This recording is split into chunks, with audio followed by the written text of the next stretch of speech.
உங்களால GSTR 1 file பண்ண முடிஞ்சிருக்காது. Returns complaints reply பண்ணுங்கன்னு சொல்லி பாக்ஸ் காமிச்சிருக்குமே.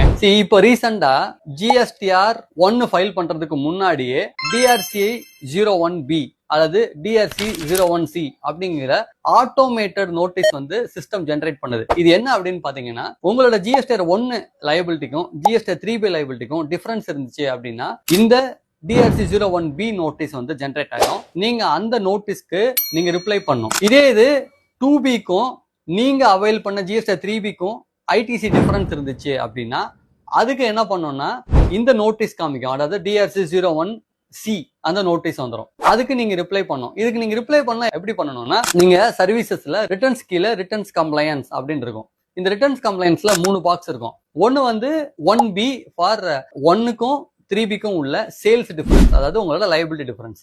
ரெண்டாவது வந்து 2Bக்கும் 3Bக்கும் உள்ள ஐடிசி டிஃபரன்ஸ். இப்போ உங்களுக்கு ஐடிசி சம்பந்தமா நோட்டீஸ் வந்துருச்சுன்னா அந்த 1C பாக்ஸை நீங்க கிளிக் பண்ணீங்கன்னா அதுல வரிசையா நோட்டீஸ் காமிக்கும்.